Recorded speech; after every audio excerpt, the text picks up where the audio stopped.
It's time to talk Halo and the status of its development.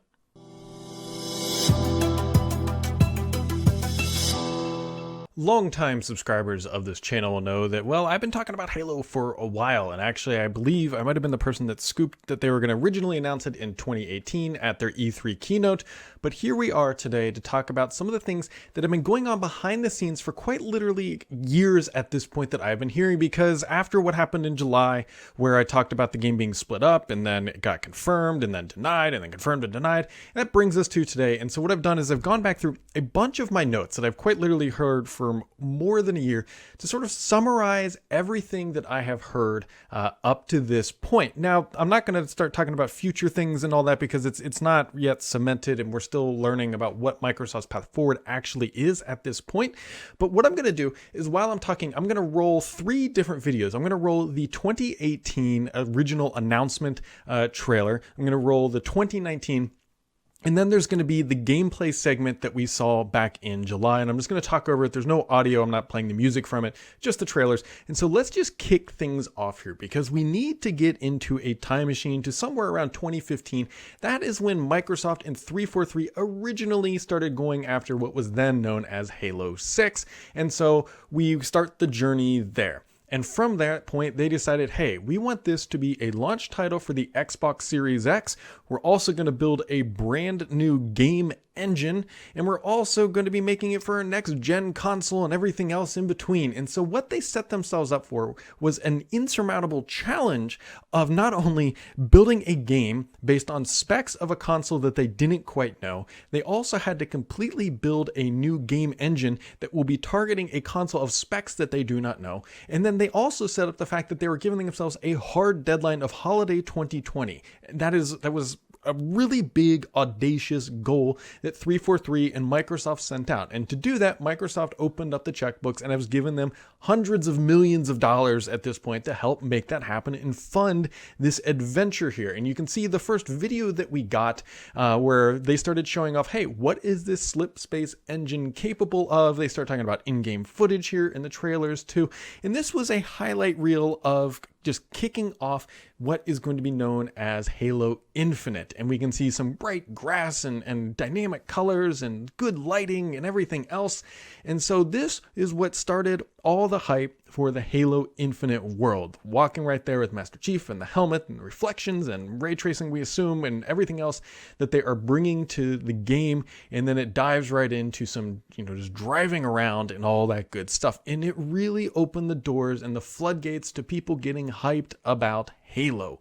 They really, really did a good job here, which leads us up to 2019, where they showed off this trailer that starts things out again. Now, something I had heard about this trailer is that this trailer really wasn't built by 343. They outsourced this to another company to build it to help them get ready for E3, which outsourcing has been a major component of 343's strategy for building out Halo Infinite. Now, one insider is saying that they're actually leveraging outsourcing more so than they are like a traditional gaming studio might be accustomed to. They're over leveraging that capability, and it's causing some issues, namely with collaboration. When you're working with so many third parties, it really does make things more harder to collaborate than working, just say, internally. And so all this rife is sort of building inside of 343 as they're building it out, and they put together, again, a really polished trailer. I don't think there's really anything wrong with what they're showing here. It might be a little misleading at best, I think, is where we could go, because it talks about in-game footage or in-engine footage or whatever you want to call it, which makes us all believe that, hey, this is a next generation Xbox, potentially, or at least simulated hardware running Halo Infinite.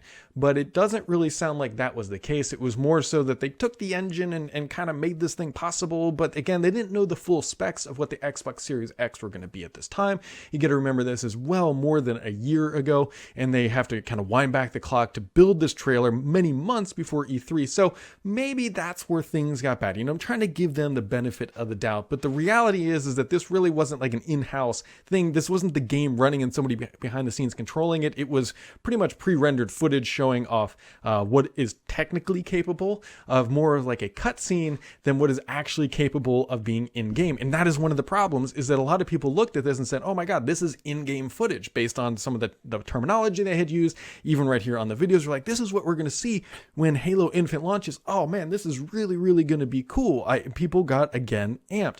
And it wasn't long after this trailer came out that there started to be some challenges at 343. Tim Longo, I believe is how you pronounce his name. I have a rich history of mispronouncing names. The creative director for Halo left in August of 2019. And then Mary Olsen was appointed to take over his role after he left. And guess what? She left just about 2 months after she took on the job. And 343 said, hey, no, this isn't something to worry about. This is just, things happen in this industry and, life goes on. But as we know now, life really kind of didn't go on because there were pretty significant hurdles. All through this time, I had been hearing that there had been challenges between manufacturing, engineering, and marketing. Marketing kept pushing forward and engineering is saying, hey, we need to kind of reel this back a little bit here. And we will jump here to some footage that was shown off in July.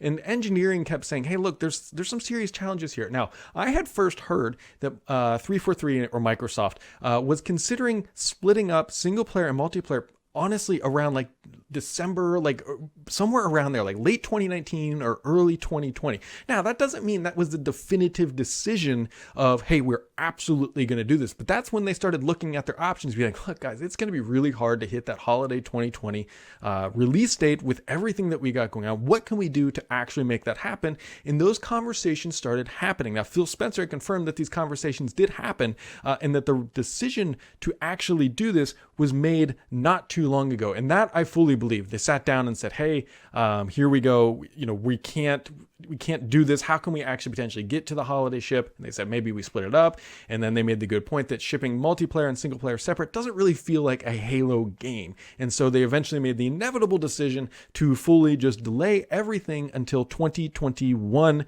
which became what we know now as the big news last couple weeks. Also, during this entire development of 2018 and onward, I was told that the Halo TV series has been a big distraction for management. Remember, there's supposed to be a Halo TV series, or I believe it might be on Showtime. It's on one of the pay-per-view channels, is going to be launching a Halo TV series, or at least that was the objective. Alongside the launch, so they had this big old event where they had a console, they had a game, they had a TV series. We know that there was a Monster Energy drink thing going on. There was probably some Mountain Dew somewhere along the lines, or maybe not because they were more Call of Duty, but whatever, that the Halo TV series was a big distraction and it kind of left the focus of actually getting this game out the door on the table. It wasn't the only priority, which was some of the challenge.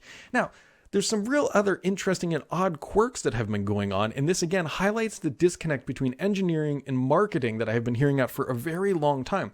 If engineering and marketing were in sync, why would they announce in late, I think it was July 31st specifically, that multiplayer is free and it's 120 frames per second?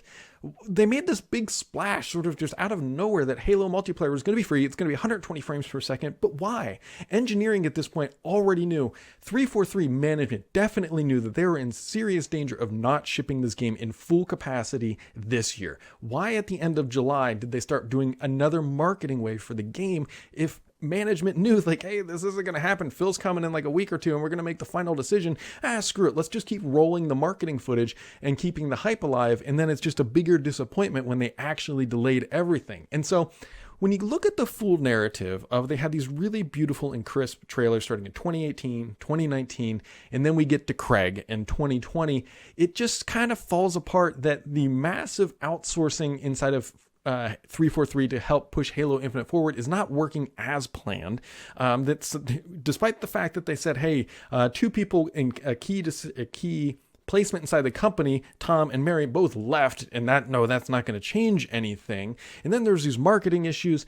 There really is some big challenges going on inside of 343 to get this title out the door. And so you take all of this information and then you sprinkle on top everything else that is going on in the world where everybody is working from home. And that absolutely did play a role in delaying the game. Like, you can't discount that, hey, we can no longer go into the office and meet people and chat and talk and hang out and make decisions, didn't factor in to this title being delayed for the launch of the console. That all plays into this giant narrative. But my point here is that 343 has taken on a huge challenge. Again, a new engine, a new game, a new console with, at the time they didn't know the specs, and they're going to miss their deadline. They took on the big challenge. They're going to miss their deadline, and that's okay. The question now is, how do they make good on the promise of delaying it? Because as we look at the gameplay here, we all understand that it's not the best. It's not the high fidelity that we were expecting. It's not the ray tracing, shiny example that we all hoped for, and that it really just undercut what was going to be delivered here in the holiday season if they were even able to manage to get it out the door.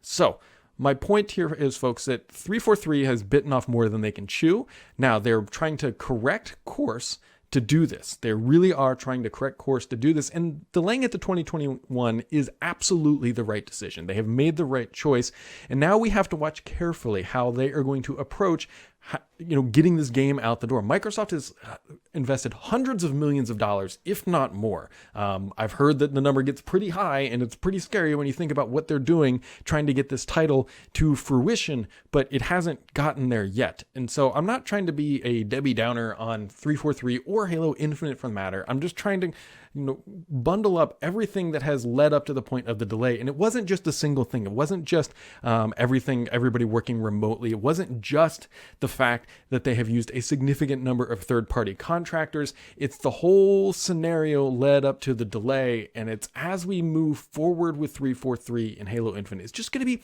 you need to just watch how they approach this carefully. Do they use in-game footage? Do they keep making the promises like they did of this high-fidelity graphical gameplay? Is it what's going to be changing to get the game out the door in 2021? And as we all know, a delayed game is eventually good, right? A delayed game is eventually good, but a rushed game is never good. So here we are with Infinite, Halo Infinite. And I am curious to know what you guys think about the development process so far. It has been, I don't want to say a black eye on this generation. I think that's a little harsh. Games get delayed all the time. Tons of major titles have been delayed, even in the past year or two. So 343 is not on some island that they're the first company in the history of ever to delay a game, but they've certainly got their work cut out for them. I'm curious to know what you guys think about the current state of Halo Infinite, and we'll keep digging and we'll keep talking about it more because, well, we've got some more time to figure it out.